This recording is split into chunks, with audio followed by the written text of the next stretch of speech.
Edward Gordon Gray, El arte del teatro, parte 2.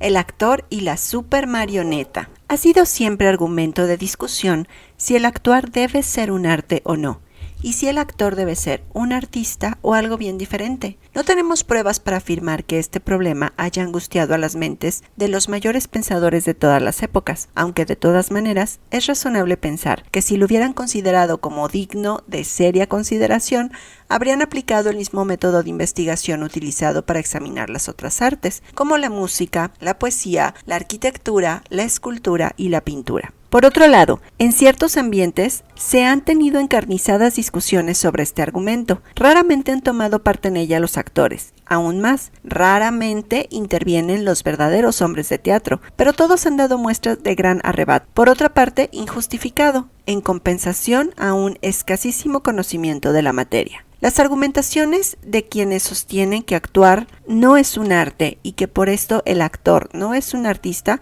son tan irrazonables y personales en su prevención contra el actor que es tal vez exactamente por esta razón que los actores no se hayan tomado la molestia de intervenir en la controversia. Así que ahora, regularmente, a cada temporada llega el ataque semanal en contra de los actores y su oficio placentero, ataque que acaba con la acostumbrada retirada del enemigo. Normalmente los que van a engrosar las filas de la parte adversa son los literatos o unos simples privados, fuertes por haber ido al teatro toda la vida o por no haber ido nunca, ni una vez. Mueven el ataque por razones notables solamente a ellos. He seguido estos puntuales ataques de temporada en temporada y me parece que tienen más origen en susceptibilidades, enemistades personales o presunción. Son ilógicos desde el principio hasta el final. Ataques similares contra el actor y su oficio no tienen razón de existir. No es mi intención tomar partido, quisiera solamente exponerles lo que me parece la lógica de un hecho curioso y que no creo pueda ser puesto en discusión. Si actuar no es un arte, entonces es inexacto hablar del actor como un artista, porque todo lo que es accidental es enemigo del artista. El arte está en antítesis absoluta con el caos, y el caos es creado por el hacinamiento de bastantes hechos accidentales. Al arte se llega únicamente por un propósito. Entonces está claro que para producir una obra de arte cualquiera,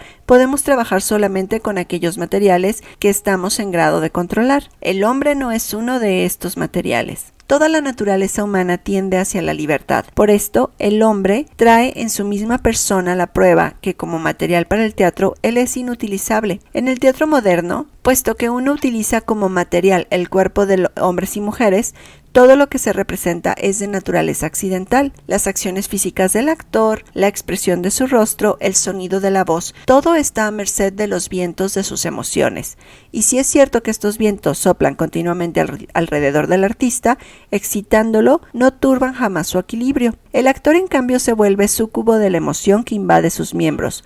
Los sacude como quiere. Él está totalmente en su poder, se mueve como presa del delirio o como un loco, tambaleándose acá y allá. La cabeza, los brazos, los pies, si bien no está totalmente fuera de control, oponen poca resistencia al torrente de las pasiones, que pueden ceder y hacerle dar un paso en falso de un momento a otro. Es inútil que intente razonar. Las claras recomendaciones de Hamlet a los actores, recomendaciones de un soñador, dicho sea por inciso, no de un lógico, son palabras al viento. A menudo los miembros rechazan obedecer a la mente cuando la emoción se enciende, mientras la razón no hace más que alimentar el fuego de las emociones. Como para el movimiento, así sucede para las expresiones del rostro. La mente, en su lucha, logra por un momento mover los ojos o los músculos del rostro según la propia voluntad, pero apenas logra por unos pocos instantes tener el rostro en perfecta sumisión. Inmediatamente es vencida por la emoción, que se ha inflamado por acción de la mente misma. En un instante, como un rayo, antes que la mente tenga tiempo de gritar y de protestar, la pasión ardiente se adueña de la expresión del actor. Ella se distorsiona, varía, oscila, se agita, es empujada por la emoción hacia abajo, por la frente del actor entre los ojos, hasta la boca. Ahora, él está totalmente a merced de la emoción y grita: «¡Haz de mí lo que quieras!». Su expresión se pierde en el tumulto loco y he aquí. Nada nace de la nada. A la voz del actor sucede lo mismo que a sus movimientos. La emoción la ahoga y la obliga a conspirar también ella, en contra de la razón. La altera de tal manera que el actor da la impresión de una emotividad discordante. Es inútil que se me venga a decir que la emoción es el alma de los dioses, y que es exactamente lo que el artista aspira a producir. Antes que nada, no es cierto. Y luego, también si lo fuese, toda emoción desordenada, todo sentimiento accidental no puede tener algún valor. Vimos entonces que la mente del actor tiene menos poder que su emoción, porque la emoción es capaz de inducir al cerebro a colaborar con la destrucción de lo que ella misma quisiera producir. Y desde el momento en que la mente se vuelve esclava de la emoción, por consiguiente sucede que al actor le tienen que acaecer continuos inconvenientes. Así llegamos a este punto, que la emoción es la causa que antes crea y luego destruye. El arte, como lo hemos definido, no puede admitir hechos accidentales. Entonces lo que el actor nos da no es una obra de arte, sino una serie de confesiones fortuitas. En los tiempos antiguos el cuerpo humano no era utilizado como material en el arte del teatro. Entonces las emociones de los hombres y las mujeres no eran consideradas un espectáculo apto para las multitudes. Un elefante y un tigre en una arena satisfacían mejor los gustos de los espectadores, cuando se quería excitarlos. La lucha furiosa entre el elefante y el tigre daba toda la emoción que hoy podemos recibir de la escena moderna, y en un estado puro. Un espectáculo de ese tipo no era más brutal, más bien era delicado y humano, ya que no hay nada más desagradable que exponer sobre un escenario a hombres y mujeres, haciéndoles exhibir lo que los artistas rechazan mostrar, sino verdaderamente en una forma predispuesta por ellos. ¿Por qué razón el hombre decidió tomar el lugar que hasta aquel momento estaba reservado a los animales? No es difícil de arguir. El hombre de cultura se encuentra con el hombre de temperamento y se dirige a él más o menos en estos términos. Tienes un aspecto verdaderamente soberbio. ¡Qué bien te mueves! Tu voz es similar al canto de los pájaros. ¡Y cómo brillan tus ojos! Tienes en verdad una magnífica figura, semejante casi a un dios. Necesito mostrar a todos tu belleza. Escribiré varios renglones y tú los dirás dirigiéndote a la multitud. Deberás ponerte de pie frente a ellos y pronunciar mis versos como mejor te guste. Seguramente será una cosa perfecta. Y el hombre de temperamento contesta: ¿lo dices en serio? ¿Realmente mi aspecto se parece al de un dios? Nunca lo había pensado. ¿Y crees de verdad que mostrándome a la multitud podría darles una bella impresión y los llenaría de entusiasmo? No, dice el hombre inteligente. Si solo te haces ver, no. Pero si tienes algo que decir, suscitarás realmente una gran impresión. El otro contesta: creo que tendré alguna dificultad en pronunciar tus palabras. Me sería más fácil mostrarme solamente y decir algo espontáneo como «saludos a todos». Siento que si lo hago así, tal vez lograría mejor ser yo mismo. Espléndida idea, contesta el tentador. Esto de saludos a todos. Sobre este tema compondré, digamos así, 100 o 200 versos a la medida para ser declamados. Me lo has sugerido tú mismo. Saludos. ¿Estamos de acuerdo entonces? ¿Qué harás así? Si quieres, contesta el otro con una obtuosidad bondadosa, halagado a más no decir. Y así comienza la comedia del actor y el autor. El joven, mostrándose a la muchedumbre, declamando los versos, hace una magnífica publicidad al arte de las letras. Después del aplauso, el joven es pronto olvidado hasta el modo en que pronunció los versos, pero la idea es nueva y original para aquellos tiempos, y el autor piensa en aprovecharlo. Seguido muy pronto por otros autores que se han dado cuenta que utilizan como instrumentos a hombres encantadores y fatuos. Es en verdad un óptimo hallazgo. Que luego el instrumento sea un ser humano no tiene para ellos la mínima importancia. Aún sin conocer sus registros, lograron sacar unos sonidos, aunque rudimentarios, y creyeron de todas maneras que todo eso era verdaderamente útil. Es así que hoy asistimos al extraño espectáculo de un hombre contento de enunciar los pensamientos a los cuales otro ha dado forma, mostrando la propia persona en público. Hace esto porque es halagador, y la vanidad no razona, pero mientras exista el mundo, la naturaleza humana combatirá por la libertad y se revelará a ser hecha esclava, simple vehículo para la expresión de los pensamientos de otro. Se trata de un problema muy grave y no es posible eludirlo afirmando que si el actor es el medio de expresión de los pensamientos de otro, es él quien da la vida a las palabras muertas de un autor. Aunque esto fuese cierto, lo cual está excluido, aunque el actor presentara solo ideas propias, su naturaleza quedaría siempre en condición de esclavitud. Su cuerpo sería esclavo de la mente, y en esto, como lo he demostrado, un cuerpo sano se rehúsa absolutamente a hacerlo. Entonces el cuerpo humano, por las razones que dije, es por su naturaleza absolutamente inutilizable como material artístico. Me doy plenamente cuenta del carácter genético de esta afirmación, y ya que concierne a hombres y mujeres que están con vida y que como clase de personas son dignos de toda estimación, tengo que agregar algo, para no causar una ofensa involuntaria. Sé muy bien que lo que he dicho no provocará el éxodo en masa de los actores de todos los teatros del mundo, no los empujará a encerrarse en monasterios, donde se mofarán por el resto de su vida del arte del teatro, argumentando capital de placenteras conversaciones. Como ya he escrito en otra parte, el teatro continuará su desarrollo y los actores continuarán por unos años entorpeciendo su evolución. Pero veo una rendija a través de la cual los actores podrían evadir a tiempo la servidumbre en que se encuentran. Ellos tienen que crear por sí mismos una nueva forma de actuación, que consiste esencialmente en gestos simbólicos. Hoy ellos personifican e interpretan, mañana deberán representar e interpretar, y pasado mañana deberán crear. De esta manera podrá haber nuevamente un estilo. Hoy el actor personifica. Él grita al público: preste atención, ahora finjo ser así y ahora simulo esta y esta otra acción. Y luego se pone a imitar lo más exactamente posible todo cuanto ha enunciado que indicará. Supongamos, por ejemplo, que sea Romeo. Dirá al público que está enamorado, entonces se presentará a mostrarlo y besará a Julieta. Esta, se afirma, es una obra de arte. Se pretende que todo esto sea un modo inteligente de sugerir un pensamiento, pero ¿por qué? Es precisamente como si un pintor dibujara sobre una pared un animal con las orejas largas y luego abajo escribiera: este es un burro. Ya es bastante claro, pensaremos nosotros, aún sin la inscripción. Cualquier muchacho de 10 años sabe hacer otro tanto.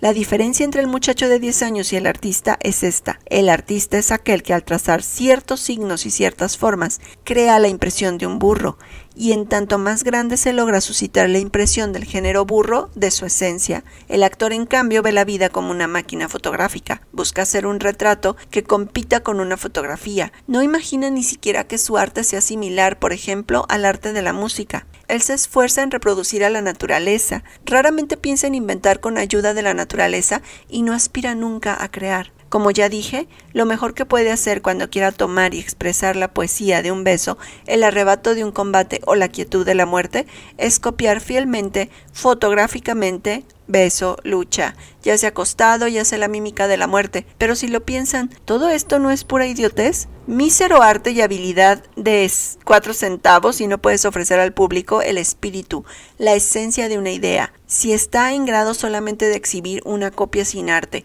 un facsímil de la copia misma. Esto se llama ser un imitador, no un artista. Esto es proclamarse pariente del ventríloco. Según una manera de expresión en el caló teatral, el actor entra en la piel de su personaje. Mejor sería decir, sale totalmente de la piel de su personaje. ¿Y qué? Gritará el brillante actor de Sangre Caliente.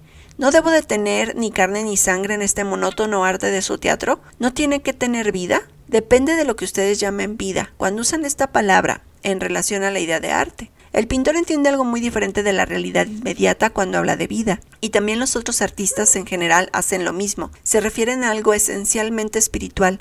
Solamente el actor, el ventríloco o el taxidermista afirman poner vida en su trabajo y hablan de reproducción material y fiel de algo que tiene un aspecto vistoso y placentero.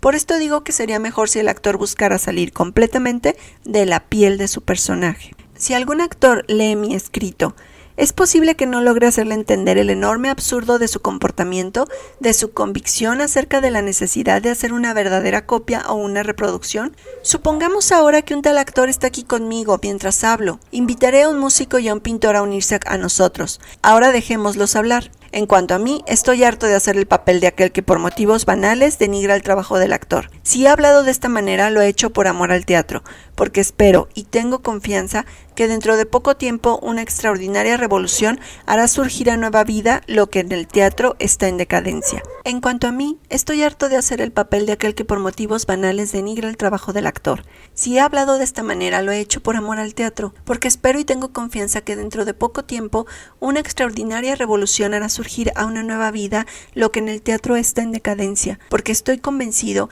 que el actor dará la aportación de su valor a este renacimiento. Mi actitud acerca de toda la cuestión está mal entendida por muchos en el teatro.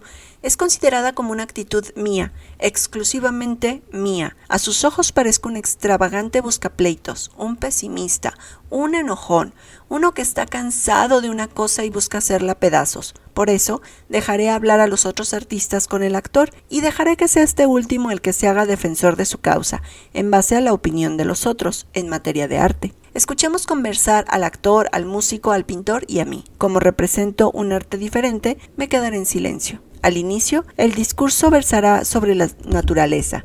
Estamos rodeados por bellas colinas declinantes, por árboles, por vastos cerros que se yerguen a lo lejos, cubiertos de nieve. Alrededor de nosotros escurren las innumerables delicadas voces de la naturaleza, la vida. ¿Cómo es bello?, dice el pintor, cómo es bella la sensación que todo esto nos proporciona. Persigue el imposible sueño de llevar íntegramente sobre la tela todo el valor material y espiritual de cuanto lo rodea. Si bien su actitud es la que en general se toma ante una cosa de mucho peligro, el músico mira fijamente la tierra.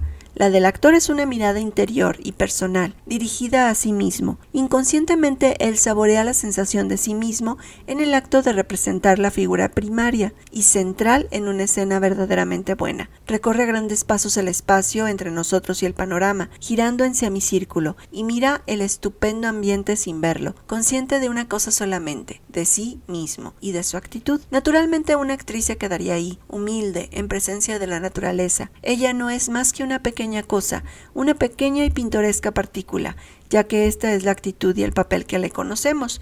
Cuando suspira, casi sin ser oída, comunica al público y a sí misma que ella está ahí, pequeña, ¡ay de mí!, en presencia del Dios que la creó y todos los otros matices del sentido sentimental. Pero decíamos que todos nosotros estamos aquí reunidos, y después de haber tomado las actitudes que nos son naturales, proseguimos a interrogarnos recíprocamente. Imaginemos pues que por una vez tomamos verdaderamente interés en descubrir todo lo que atañe a los otros y a su trabajo. Les garantizo que la cosa es totalmente inusitada y que el egoísmo mental, la más alta forma de estupidez, encierra a más de un artista reconocido en una pequeña envoltura impermeable. Pero admitamos que aquí viene un interés general, que el actor y el músico desean aprender algo acerca del arte de la pintura y que el pintor y el músico quieren saber del actor en qué consiste su trabajo y por qué motivo él lo considera un arte, ya que ellos aquí no contarán las cosas a medias, sino que dirán lo que piensan. Desde el momento en que no tienen en la mira otra cosa más que la verdad, no tienen que tener nada. Todos son buenos compañeros, todos buenos amigos. Todos tienen la piel delicada y pueden dar golpes y recibirlos. Dinos pues, pregunta el pintor, ¿es cierto que antes de poder actuar bien un papel tienes que sentir las emociones del personaje que representas? Pues sí y no, depende de lo que quieras decir, contesta el otro. En un primer momento tenemos que estar en grado de sentir las emociones de un personaje, de entrar en simpatías con ellas y hasta criticarlas. Observamos al personaje desde una cierta distancia antes de identificarnos con él. Buscamos, utilizando todo cuanto es posible del texto, para evocar hacia la mente todas las formas de emociones aptas a evidenciarse en este personaje. Después de haber reordenado repetidas veces y seleccionadas las emociones que consideramos más importantes, nos entrenamos para reproducirlas frente al público, y para hacer esto tenemos que sentir solo lo poco que se necesita. Si sentimos menos, de hecho será más sólido el control que tendremos sobre la expresión del rostro y sobre la del cuerpo. Con el típico gesto de impaciencia del genio, el artista de la pintura se levanta y comienza a caminar de un lado a otro. No lo ha sorprendido el oír decir que las emociones no tienen excesiva importancia y que él está en grado de controlar el rostro, los rasgos, la voz y así seguido, exactamente como si su cuerpo fuese un instrumento. El músico se hunde cada vez más en su sillón. ¿Ha existido alguna vez un actor, pregunta el pintor, que haya educado a su cuerpo desde la cabeza hasta los pies a tal punto de obtener una total sumisión al trabajo de la mente sin la más mínima interacción de las emociones? Sin duda habrá habido algún actor, digamos, 1 sobre 10 millones que lo haya hecho. No, dice con énfasis el actor, jamás, jamás, no existió jamás un actor que haya alcanzado tal estado de perfección mecánica, como para hacer su cuerpo esclavo absoluto de la mente. Edmund Kean en Inglaterra, Salvini en Italia, La Rachel, Eleonora, los tengo todos presentes y sin embargo, repito, no ha existido jamás un actor o una actriz como tú imaginas. Y aquí el pintor pregunta, ¿entonces admites que podría existir un estado de perfección? ¿Por qué no? Naturalmente, pero es irrealizable, siempre será irrealizable, grita el actor y se levanta, casi con un sentido de alivio. Entonces es como admitir que no ha existido nunca un actor perfecto, que no ha existido nunca un actor que no haya echado a perder su papel 1, 2 o 10 veces, quizás 100 veces en una noche, que no haya habido jamás un trozo de actuación que se pueda decir por lo menos casi perfecto, y que no existirá jamás. Por toda respuesta el actor exclama: ¿y hay acaso una pintura o un pedazo de arquitectura o un fragmento de música que pueda llamarse perfecto? Podría ser, responden los otros. Las leyes que gobiernan nuestras artes permiten tal posibilidad. Un cuadro, por ejemplo, continúa el pintor, puede consistir de 4 o 400 líneas trazadas en ciertas direcciones.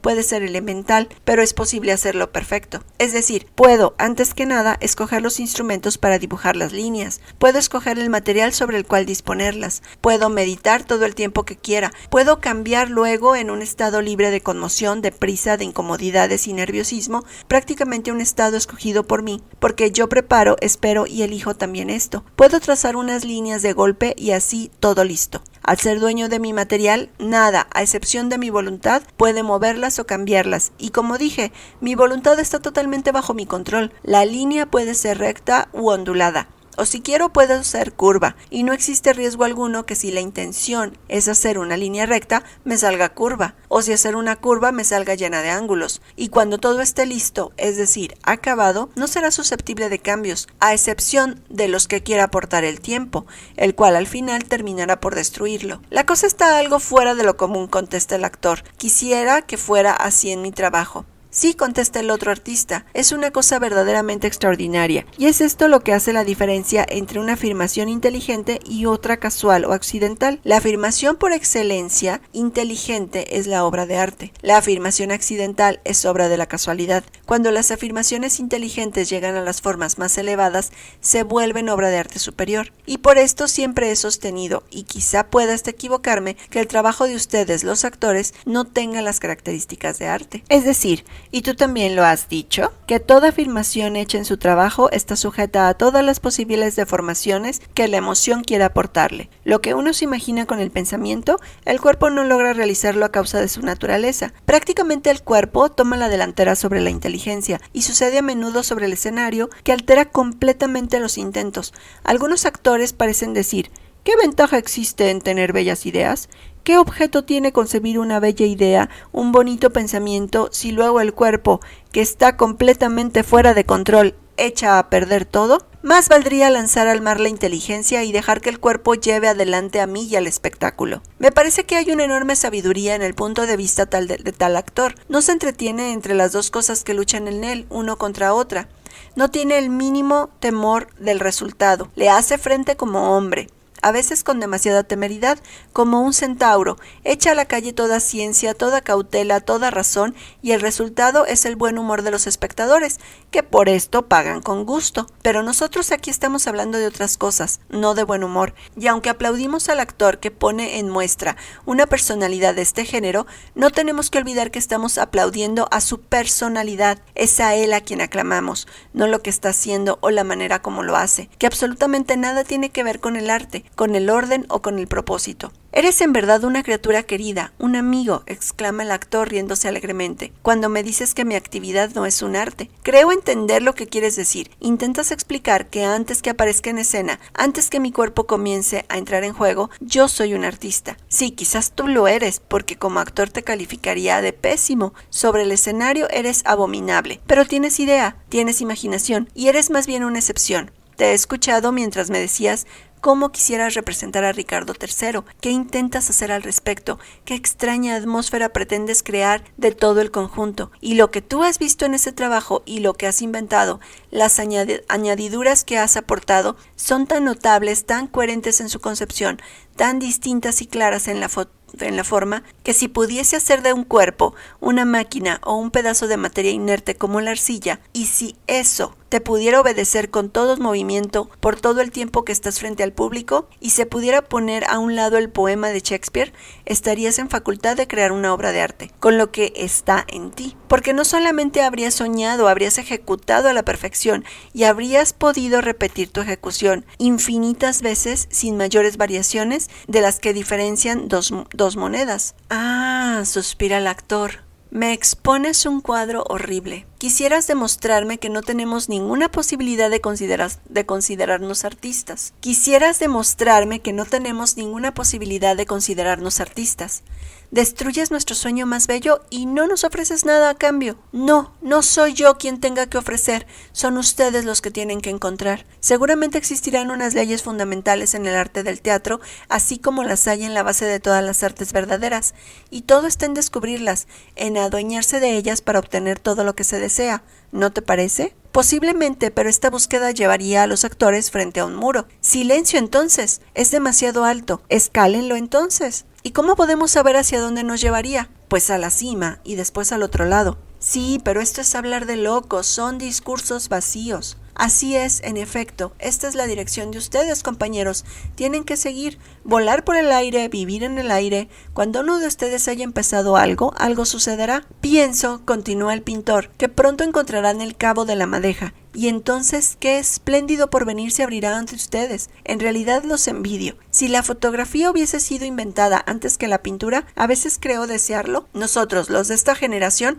habríamos tenido la intensa alegría de progresar, con solo mostrar que la fotografía es una cosa válida en su género. Pero hay algo mejor. ¿Tú piensas que nuestro trabajo está al mismo nivel de la fotografía? No. En verdad creo que no tiene ni siquiera la mitad de su precisión. Es menos artístico que la fotografía misma. Prácticamente tú y yo hemos platicado todo este tiempo mientras el músico se ha quedado callado, hundiéndose cada vez más en el sillón. Nuestras artes, quiero decir, en comparación a la suya, son bromas, juguetitos. En ese momento el músico se levanta y da vía libre a una serie de observaciones sin sentido. El actor inmediatamente grita: verdaderamente no hallo que esta sea una observación aguda para un representante del único arte de este mundo. Todos se ponen a reír. El músico, entre embarazado y consciente de su torpeza, permanece en silencio. Mi querido amigo, esto sucede precisamente porque él es un músico. No es nada fuera del campo de su música. Prácticamente es bastante limitado, a excepción de cuando habla en términos de notas, tonos, semitonos y cosas por el estilo. Él apenas conoce nuestra lengua, apenas conoce nuestro mundo, y mientras más grande sea el músico, este hecho más será evidente. De verdad es una mala señal cuando te topas con un compositor que es inteligente. En cuanto al músico intelectual, al que creo no debemos pronunciar aquí su nombre por ser tan popular, qué buen actor hubiera sido ese hombre, qué personalidad tenía. Parece ser que durante toda su vida ha guardado el deseo angustiante de ser actor, y creo que hubiera sido un excelente comediante, mientras, en cambio, se volvió músico. ¿O autor dramático? De todas maneras, esto dio lugar a un gran éxito de personalidad. ¿No un éxito artístico?, pregunta el músico. ¿De qué arte hablas? Oh, de todas las artes combinadas juntas, contesta aquel, cándidamente pero con placidez. ¿Y cómo puede ser? ¿Cómo pueden todas las artes combinarse juntas y hacer un solo arte? De esta manera solo se puede producir una broma, un teatro. Las cosas que lentamente, por ley natural, se unen, pueden, con el transcurso de muchos años o muchos siglos, adquirir un cierto derecho a pedir que la naturaleza les dé una fusión, un nombre diferente. Solamente así puede surgir un arte nuevo. No creo que la antigua madre naturaleza apruebe los procesos forzados, y si hiciera como si no viese, pronto se tomaría la revancha. Así es con las artes. No puedes mezclarlas y luego proclamar que has creado un nuevo arte. Si tienes capacidad para encontrar en la naturaleza un material nuevo que no haya sido jamás utilizado por el hombre para dar forma a sus pensamientos, entonces puedes decir que estás sobre un buen camino para crear arte nuevo, porque has encontrado aquello con lo que puedes crear. Después no te quedará otra cosa que empezar. El teatro, como lo veo, tiene que descubrir aún este material. Y hasta aquí con nuestra imaginaria conversación. Por mi parte estoy de acuerdo con la última afirmación del artista plástico. No encontraré placer en competir con el valiente fotógrafo. En cambio, aspiraré a algo totalmente opuesto a la vida como la vemos. Esta vida de carne y sangre que todos nosotros amamos no es para mí otra cosa más que un escudriñar, y más adelante un demostrarle al mundo aún en forma convencional. Creo que nuestra aspiración tiene que partir más bien de una lejana y breve visión de aquel espíritu que llamamos muerte, para con ello evocar cosas bellas del mundo imaginario. Dicen que son frías aquellas cosas muertas. Yo no lo sé. Seguido se parecen más cálidas y más vivas de las que ostentan como vivas. Sombras o espíritus me parecen ser más bellos y vitales que hombres y mujeres, enviciados en mezquindad, objetos inhumanos, enigmáticos, gelidísimo hielo, misérrima humanidad. Si consideramos por bastante tiempo las cosas de la vida, ¿no descubriremos tal vez que no son ni bellas, ni misteriosas, ni trágicas, sino inertes, melodramáticas y desabridas, que conspiran contra toda vitalidad, contra todo calor? Y de estas cosas a las que falta el sol de la vida, ¿no se puede sacar inspiración? Por el contrario, de aquella vida misteriosa, gozosa, de perfección extrema, que se llama muerte, vida de sombras e imágenes desconocidas, donde no es cierto que todo sea oscuridad y niebla, tal y como uno se imagina, se pueden obtener vívidos colores, vívida luz, nítidas formas, poblada de figuras extrañas, fieras solemnes, sosegadas, empujadas hacia una maravillosa armonía de movimiento. De todo esto es posible encontrar inspiración. Y todo esto es algo más que una simple realidad efectiva, de esta idea de la muerte, que parece una especie de primavera, una florescencia de este paraje, y de esta idea pueden llegar una inspiración así de vasta, que con decidida exultación me lanzo hacia ella y miren, en un instante me encuentro con los brazos llenos de flores. No doy un paso o dos y nuevamente la abundancia me rodea. Cruzo sin fatiga un mar de belleza. Navego donde quiera que los vientos me lleven. Allá no hay peligro. Este es mi sueño. Pero todo el teatro del mundo no se identifica con mi persona, ni con un centenar de artistas o actores, sino con algo bastante diferente. Por esto, mis aspiraciones personales cuentan poco. A pesar de ello, la meta a la que tiende el teatro en general es la de reintegrarse al arte, que le es propio. Se necesitaría entonces comenzar con echar del teatro esta idea de la personificación, esta idea de reproducir la naturaleza, ya que mientras tanto ella se queda en el teatro, este no podrá jamás volverse libre. Los actores deberían educarse siguiendo las normas de una enseñanza menos actual, si los principios aún más antiguos y más bellos son demasiado difíciles para empezar, y así evitarían aquel loco deseo de introducir la vida en su trabajo. Porque siempre esto quiere decir llevar en escena gestos excesivos, una mímica presumida, discursos altisonantes y una escenografía deslumbrante, en la vana y desenfrenada ilusión que con un sistema de este tipo se pueda, mágicamente, evocar la vitalidad, lo cual en pocos casos, a confirmar la regla, se logra y solo fragmentariamente. Resulta imparcial a las impetuosas personalidades de la escena. Para ellos es un verdadero triunfo a pesar de las reglas, y es precisamente a despecho de las reglas y de nosotros mismos que miramos, echamos en el aire los sombreros y gritamos ¡viva! Estamos obligados a actuar así. No queremos meternos a analizar o a asentar problemas, seguimos la corriente, nos abandonamos a la admiración y a la sugestión. Que esto solo sea una especie de hipnotismo. Nuestro gusto se desentiende de ello, somos felices de ser tan conmovidos y saltamos literalmente de alegría. La gran personalidad ha tenido la razón contemporáneamente de nosotros y del arte. Pero las personalidades de este género son extremadamente raras, y si deseamos ver una personalidad afirmarse en el campo teatral y triunfar completamente como actor, tenemos al mismo tiempo que ser totalmente indiferentes a la obra representada y a los otros actores, a la belleza y al arte. Aquellos que no piensan como yo acerca de este asunto son aquellos que adoran y admiran respetuosamente a las personalidades de la escena. Ellos no toleran mi afirmación que la escena tenga que ser limpiada de todos sus actores y actrices antes de poder volver a vivir de nuevo. ¿Y cómo podrían compartir mi idea? Esto comportaría la exclusión de sus favoritos, los 2 o 3 seres que para ellos transforman la escena de una vulgar broma a una tierra ideal. ¿Pero qué cosa pueden temer? No existe ningún peligro para sus favoritos, porque si acaso fuese posible emanar una ley que prohibiese a todos, hombres y mujeres, de aparecer ante el público sobre el escenario de un teatro, ella no dañaría de alguna manera a aquellos hombres y mujeres de gran personalidad a los que el público teatral da la corona. Supongamos que algunos de ellos hubiesen nacido en una época en que la escena era desconocida. Tal vez esto les habría de alguna manera disminuido su poder o impedido expresarse. De ningún modo. Las personalidades excepcionales encuentran siempre las maneras y los instrumentos con que expresarse, y la actuación es solamente una, la menor entre todas las disponibles. Por ello, estos hombres y mujeres hubieran sido igualmente famosos en cualquier tiempo y en cualquier actividad. Pero si a algunos les resulta intolerable mi proposición de limpiar la escena de todos los actores y actrices en un intento por restaurar el arte del teatro, existen otros a los cuales tal propuesta es grata. El artista, dijo Flaubert, debiera ser en su trabajo similar a Dios en cuanto a la creación, invisible y omnipotente. Se debe sentir su presencia donde quiera sin verlo en ningún lugar.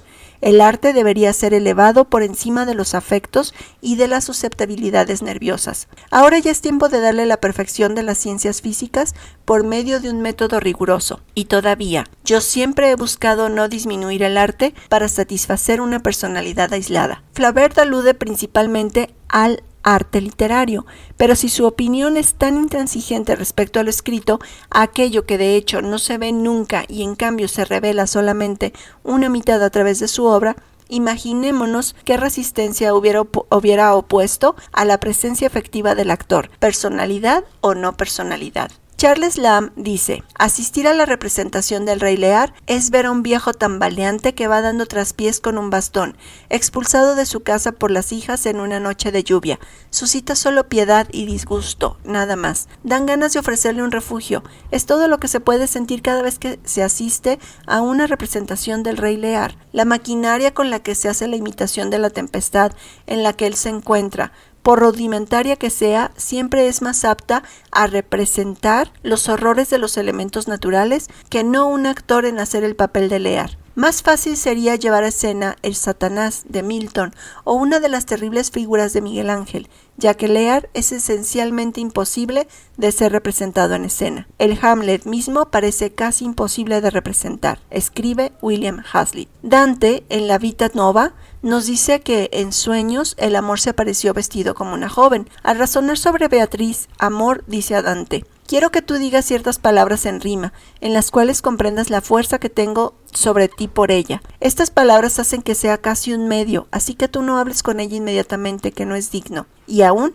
sucedió luego que, pasado por un camino largo por el cual iba un arroyo muy claro, me llegó tanta voluntad de decir que comencé a pensar el modo que yo estimara, y pensé que hablar de ella no se convenía que yo hiciera, si yo no hablara a mujeres en segunda persona. Vemos entonces que para hombres de tal hechura no es conveniente que la persona viva se inserte en el cuadro y haga muestra de sí sobre la tela. Ellos consideraban todo esto indecente, indigno. Tenemos aquí testimonios contrarios a la totalidad del sistema del teatro moderno. Colectivamente ellos pronunciaron la siguiente sentencia: es arte decadente aquel que se sirve de medios tan violentos, tan conmovedores, para hacer olvidar al espectador el hecho en sí, arrollándolo con la personalidad del actor, con la conmoción que él comunica. Y ahora he aquí el testimonio de una actriz. Eleonora Duse dijo, para salvar al teatro se necesita destruir al teatro. Los actores y las actrices tienen que morir todos de peste. Ellos hacen el arte imposible. Podemos creerle. Ella expresa aquello que aludían Flaubert y Dante, aunque con palabras diferentes, y hay muchos testimonios aún a mi favor,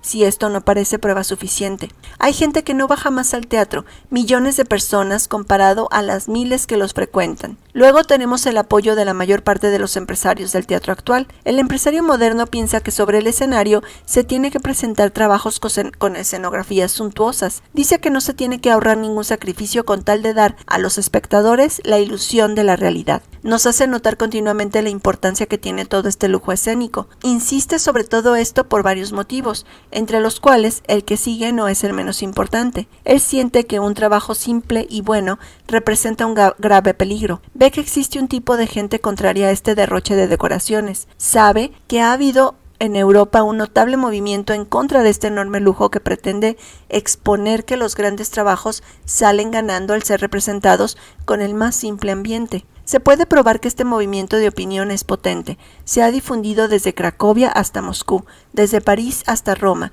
desde Londres hasta Berlín y a Viena. Los empresarios advierten este peligro e intuyen que si en un momento dado la gente lograra darse cuenta de este hecho, si por una sola vez los espectadores saborearan el placer que da una representación sobre una escena desnuda, entonces pronto irían más allá y exigirían dramas sin actores, y al final llegarían aún más allá y serían ellos, en efecto, y no los empresarios, quienes reformarían al arte. Se cuenta que Napoleón dijo, en la vida hay mucho de indigno que en el arte debiera ser omitido, mucho de dado y de incierto, y todo esto debiera desaparecer en la representación del héroe. Nosotros tendríamos que tenerlo como una estatua, donde las debilidades y los estremecimientos de la carne no sean ya perceptibles. Y no solo Napoleón, sino Ben Jonson, Lessing, Edmund Scherer, Hans Christian Andersen, Lamb, Goethe, George Sand, Anatole France, y supongo todos los hombres y las mujeres inteligentes de Europa, sin hablar de Asia, porque en Asia hasta las personas no dotadas son incapaces de comprender las fotografías, mientras que entienden el arte en cuanto a manifestación simple y clara. Han protestado en contra de la reproducción de la naturaleza con su descolorido realismo fotográfico. Han protestado contra todo esto y los empresarios se han puesto a polemizar con ellos. Hay que esperar que al momento oportuno salga afuera la verdad. Es una conclusión razonable. Acábenla de una vez con el árbol real sobre la escena, acábenla de una vez con la realidad de la dicción, con la realidad de la acción, y llegarán a acabarla con el actor. Esto es lo que a su debido tiempo tendrá que acontecer, y me gusta ver a los empresarios apoyar la idea de este momento.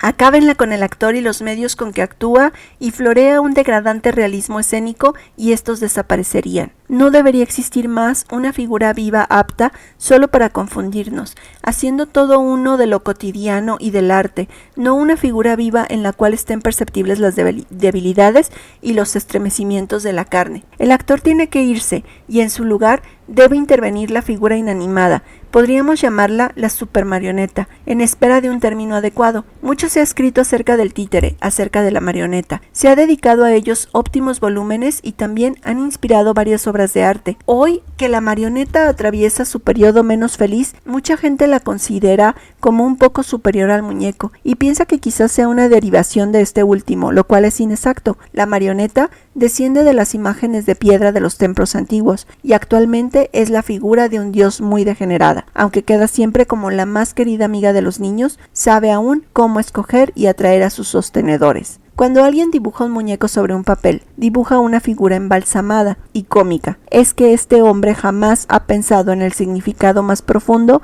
de la idea que nosotros llamamos marioneta. Él toma por vacía estupidez y por deformidad angulosa a la gravedad de la cara y la inmovilidad del cuerpo. Sin embargo, hasta los títeres modernos son cosas extraordinarias. Si los aplausos se arrecian o si por el contrario son flojos, en sus corazones el latido no se acelera ni declina, y sus gestos no se vuelven precipitados e inexactos, y aún, inundados por un torrente de flores de sus admiradores, el rostro de la primera actriz queda solemne y bello remoto, como siempre. Hay algo de más que un rayo con el genio en la marioneta. Hay algo más que el relámpago de una personalidad ostentada. La marioneta me parece como el último eco del arte noble y bello de una civilización pasada. Pero como sucede en todas las artes que son caducas, entre manos bruscas o vulgares el muñeco se ha vuelto una cosa indigna. Todos los titiriteros no son ahora más que unos malos comediantes. Ellos imitan a los comediantes de la escena viviente más grande y más completa. Entran a escena solo para dejarse caer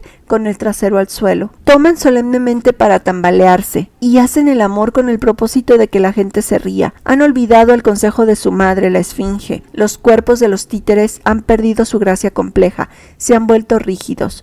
Los ojos han extraviado aquella infinita astucia que fingía ver. Ahora solo están desmesuradamente abiertos. Ellos ostentan y hacen tintinear sus hilos metálicos, y se han vuelto excesivamente engreídos en su sabiduría de madera. No recuerdan que su arte debiera llevar en sí el mismo sello de discreción que vemos algunas veces en el trabajo de los otros artistas, y que el arte más alto es aquel que esconde todo artificio y no lleva huella alguna del artífice. Si no me equivoco, es el antiguo viajero griego del 800 a.C., quien al describir una visita al templo teatro de Tebas nos cuenta cómo fue subyugado por la belleza de los títeres, gracias a su noble artificialidad. Al entrar a la sala de las visiones, vi a lo lejos a la bella reina morena, sentada sobre el trono, sobre su tumba. Me pareció de hecho que fuese la una y la otra cosa. Caí sentado y me puse a observar sus movimientos simbólicos. Todo ritmo mutaba en ella tanta dulzura que nos transmitía el movimiento de un miembro a otro, con evidente serenidad, nos liberaba los pensamientos de su alma. Con tal gravedad y belleza titubeaba en afinar su dolor, que me daba la impresión de ser insensible a cualquier sufrimiento, ni un estremecimiento de los miembros o en la actitud traicionada o aventajada a las pasiones. Estas eran continuamente reafirmadas por las manos que ella movía suavemente y miraba con tranquilidad. Los brazos y las manos se asemejaban por momentos al agua de una fuente que sutil se levanta y luego se quiebra y caiga en dulces y pálidos arroyos, similares a dedos o a hilos de lluvia. La hubiera considerado una revelación estética si no hubiera visto el mismo espíritu en otros ejemplos del arte de estos egipcios. Este arte, y de velar como ellos le llaman, en una fuerza espiritual tan grande que constituye en su religión la parte preponderante. De ella podemos aprender algo acerca del poder y la gracia, del valor, porque es imposible ser testigo de un espectáculo de tal naturaleza sin probar un sentido de alivio físico y espiritual. Esto ocurrió en el 800 a.C.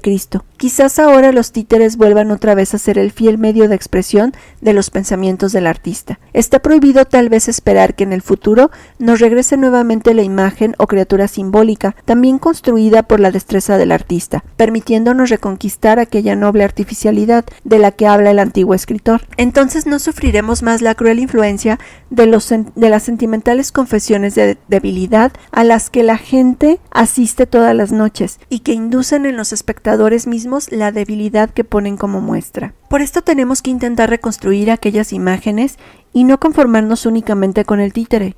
Tenemos que crear la supermarioneta. La supermarioneta no competirá con la vida, sino más bien irá más allá. Su ideal no será la carne y la sangre, sino más bien el cuerpo en catalepsia. Aspirará a vestir como una belleza similar a la muerte, aun cuando emane un espíritu lleno de vida. Muchas veces en el curso de este ensayo han aparecido tímidamente sobre el papel unas cuantas palabras acerca de la muerte desde el grito incesante de vida que los realistas emiten continuamente. Esta expresión puede ser fácilmente tomada como una ostentación, especialmente por quienes no tienen simpatía o no encuentran ningún placer en el poder y en la misteriosa alegría de todas las obras de arte exentas de pasión. Si el famoso Rubens o el célebre Rafaelo no crearon expresiones apasionadas y exuberantes, hubo muchos otros artistas, antes y después de ellos, en los cuales la moderación del arte fue el sueño más precioso, y estos, más que todos los otros, dieron prueba de un estilo verdaderamente viril. Los artistas exuberantes o tibios, cuyas obras y cuyos nombres obtienen el favor de los modernos, no se expresan como hombres, sino que gritan más bien como animales o charlan como mujeres. Los sabios y moderados maestros, fuertes en las leyes, las que han jurado guardar siempre fidelidad de nombres desconocidos, son los creadores de los grandes y pequeños dioses de Oriente y Occidente, son los guardianes de aquellos templos más grandes. Ellos extendieron sus pensamientos hacia lo ignoto, buscando panoramas y armonías en aquel paraje pacífico y ameno, para poder elevar una imagen de piedra o cantar un verso, imprimiéndole aquella paz y alegría que habían entrevisto a lo lejos y que los compensaban de la tumultuosa angustia terrenal. En América podemos imaginar a los miembros de aquella familia de maestros, que moraban en soberbias y colosales ciudades, que me gustaría pensar pudieron construirse en un solo día, ciudades hechas de espaciosos toldos y balaquines de oro, bajo los cuales residían los dioses, habitaciones aptas para satisfacer las exigencias del hombre más incontentable, aquellas ciudades nobles que durante las migraciones, desde las alturas hasta el llano, por los ríos y en el fondo de los valles, parecían ejércitos de paz en marcha, y en cada ciudad no había solamente uno o dos hombres llamados artistas, a los que el resto de la población miraba como a unos flojos inútiles, sino muchos, escogidos por su más alto poder de percepción, porque este es el significado de artista, el de un hombre que percibe más que sus semejantes y se aferra más de lo que ha visto. Y no entre el último de estos artistas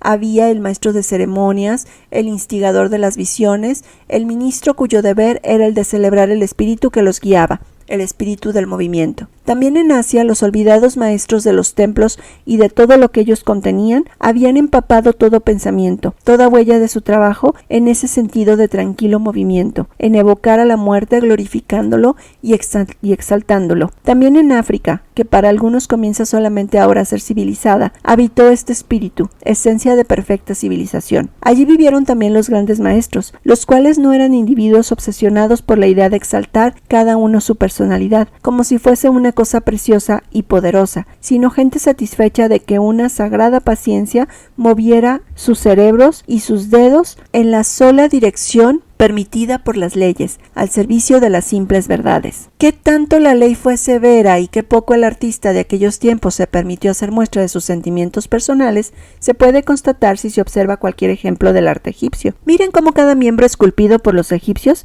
escudriña en aquellos ojos entallados que parecen rechazarnos hasta el juicio universal. Su actitud es tan silenciosa que se asemeja a la de la muerte. Sin embargo, hay también una ternura, una fascinación. Siempre la gracia se acompaña de la fuerza. El amor emana desde cada una de esas obras, pero ¿y la exuberancia, la emoción, la vanidosa personalidad del artista? Ni una sola seña de todo esto. ¿Y las dudas angustiantes, la pesadumbre interior? Absolutamente nada. ¿Y el esforzado ánimo? Ni una seña de esto. Ninguna de estas confesiones ni estupideces. No al orgullo, no al temor, ni a la comicidad, ningún signo que la mente o la mano del artista, fuese aún por una fracción de segundo, dejara fuera de control las leyes que lo disciplinaban. ¡Qué cosa tan maravillosa! Esto era ser un gran artista. La cantidad de fusiones sentimentales de hoy y de ayer no son signos de suprema inteligencia, es decir, no son signos de arte supremo. Este espíritu vino a Europa y se quedó flotando sobre Grecia, apenas pudo ser alejado de Italia. Huyó, dejando un pequeño río de lágrimas, perlas ante nosotros. Y nosotros, después de haber pisoteado la mayor parte de ellas, después de haberlas devorado con las bellotas de nuestra pastura, hemos ido más allá y hemos comido hasta lo peor. Nos hemos posternado ante los llamados grandes maestros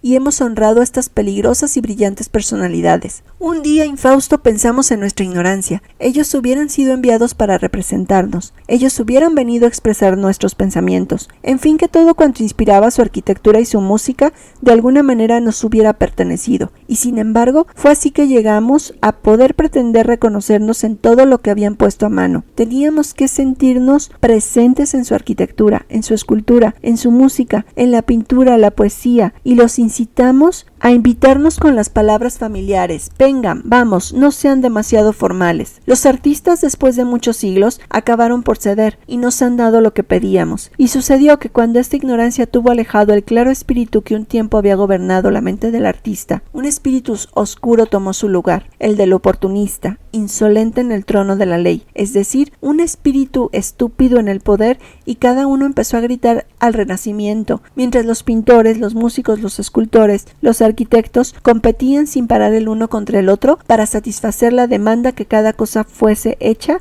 de manera que todos pudieran, de alguna manera, encontrar en ella la propia huella. Así salieron retratos con rostros congestionados, ojos hundidos, bocas torcidas, dedos contraídos en el ansia de salir de su forma, junturas desde las cuales se asomaban venas hinchadas, todos los colores a granel, todas las líneas en tumulto, similares a los delirios de un loco. La forma traspasó con el delirio el murmullo tranquilo y fresco de la vida estática, que en un tiempo atrás había inspirado una esperanza tan inefable y flameó en llamas, y se aniquiló en su lugar el realismo. Torpe afirmación de la vida, una cosa que cada uno acepta y malentiende al mismo tiempo, una cosa muy lejana a la meta del arte, que no es el de reflejar los hechos cotidianos de esta vida, porque no es propio del artista caminar tras las cosas, si por el contrario ha conquistado el privilegio de precederlas, de guiarlas. Más bien la vida debiera reflejar la pista del espíritu, ya que fue el espíritu quien primero escogió al artista para que narrara su belleza, y para una tal pintura que pretende tomar la forma de la vida por su belleza y fragilidad. El color tiene que ser buscado en la desconocida tierra de la imaginación, la cual, ¿qué más es sino el paraje donde habita lo que nosotros llamamos muerte? De esta manera no es por ligereza o vanidad que hablo de los títeres y de su poder, de retener en el rostro de la fortuna y aquellas expresiones bellas y lejanas, pese aún cuando son sometidos a una lluvia de alabanzas o a un torrente de aplausos. Hay gentes que se han burlado de estos títeres. Títere es, en general, un término peyorativo, si bien aún hay quien encuentra en estas figuritas tan degeneradas alguna belleza. Hablar de títeres suscita en muchos hombres y mujeres una risa insensata. Piensan inmediatamente en los hilos, piensan en las manos tiesas y en los movimientos irregulares y dicen, es un muñeco ridículo. Pero déjenme decirles una cosa acerca de estos títeres. Dejen que les repita que estos fantoches son descendientes directos de una grande y notable familia de imágenes que eran de verdad, hechas a semejanza de Dios, y que hace muchos siglos estas figuras tenían un movimiento rítmico y no a brincos. No tenían necesidad de hilos metálicos que los sostuvieran, ni hablaban a través de la nariz del escondido titiritero. Pobre Polichinela, no quería despreciarte. Tú estás solo, más grande en tu desesperación, mientras miras hacia atrás, hacia los siglos con las lágrimas pintadas y aún húmedas sobre tus mejillas antiguas, tratando de gritar suplicante a tu perro: hermana Ana, no llega nadie. Luego, con una de tus magníficas bravatas, vuelves el ímpetu de nuestra tiza y de mis lágrimas hacia ti mismo, con aquel chillido agudo que llega al corazón. ¡Oh, mi nariz! ¡Oh, mi nariz! ¡Oh, mi nariz! ¿Ustedes creen, señoras y señores, que estos títeres hayan sido siempre unas cositas de un palmo de altura? No, de verdad. El fantoche tuvo en un tiempo una forma más generosa que la de ustedes. ¿Creen que el zancajearse sobre una pequeña tarima de 2 metros cuadrados, hecha de tal manera que asemejara un teatrito a la antigua, construido de modo que la cabeza del títere llegase a rozar el techo del proscenio? ¿Y creen que siempre vivió en una casita con puertas y ventanas pequeñas, como las de una casa de muñecas, con unas persianas pintadas y divinas en el centro, y con las flores en el jardincito lleno de pétalos llamativos y grandes como su cabeza? Intenten desechar totalmente esas ideas de su mente y dejen que les diga algunas cosas de su habitación. En Asia se extiende su primer reino. Sobre las orillas del Ganges le construyeron su casa en un vasto palacio que entre columna y columna se elevaba por el aire y se sumergía en el agua. Rodeado de jardines, se extendía cálido y rico en flores, refrescado por fuentes, jardines en los cuales no penetraba ningún ruido y casi nada se movía. Solamente en las frescas y secretas recámaras de este palacio se agitaban sin tregua las mentes rápidas de los sirvientes. Estaban preparando una fiesta que fuese de su nivel, una fiesta para honrar al espíritu que le había dado vida. Luego, un día, tuvo lugar la ceremonia. En esta él tomó parte, la enésima celebración en alabanza a la creación, al antiguo acto de gracia, el viva a la existencia y al mismo tiempo el más severo himno al privilegio de la existencia futura, velada por la palabra muerte. Y durante la ceremonia aparecían ante los ojos de los adoradores los símbolos de todas las cosas que existían sobre la tierra y en el nirvana, el símbolo del árbol bello, el símbolo de las colinas, los símbolos de los minerales preciosos encerrados en las colinas, el símbolo de la nube, del viento y de todas las cosas aladas, el símbolo del pensamiento, del recuerdo más veloz que toda otra cosa, el símbolo del animal, el símbolo del Buda y del hombre. Y aquí, como llegaba la figura, el títere del que todos ustedes ríen tanto. Hoy ustedes se ríen de él, porque no le quedan más que sus debilidades. Él las refleja de ustedes, pero no se habrían reído si hubieran visto en la época de su esplendor, cuando era llamado para representar el símbolo del hombre, en la gran ceremonia, cuando en su caminar, con porte majestuoso, era la imagen misma de la alegría de nuestro corazón. Si nosotros nos viéramos e insultáramos la memoria del fantoche, deberíamos reírnos de la vida que hemos producido en nosotros mismos, reírnos de las imágenes que hemos quebrado. Pocos siglos después, encontramos su casa un poco más desgastada por el uso. De un templo que se volvió, no diré un teatro, sino algo entre templo y teatro, y ahí él va perdiendo su salud. Algo está en el aire. Los médicos dicen que tiene que cuidarse. ¿Qué debo temer más?, pregunta. Le contestan: teme, sobre todo, la vanidad de los hombres. Él piensa: esto es lo que yo mismo he enseñado, este es el miedo que he previsto para nosotros, que celebramos con alegría nuestra existencia. ¿Es posible que yo, el único que pudo revelar esta verdad, tenga que ser el único en perder su noción? ¿Tenga que ser uno de los primeros en caer? Es claro que se está tramando insidiosamente algo contra mí. Tendré los ojos dirigidos al cielo. Y se despide de sus médicos y medita sobre esto. Y ahora déjenme decirles quién fue el que vino a entubiar el aire tranquilo que rodeaba esta singular cosa perfecta. Se cuenta que mucho tiempo después él tomó morada en las costas del Extremo Oriente, y aquí vinieron 2 mujeres a mirarlo. En la ceremonia a la cual asistieron, él flameó de tan vivo esplendor terrenal, pero también de una simpleza tan ultraterrenal que, al contrario de las 1998 almas que participaban en la fiesta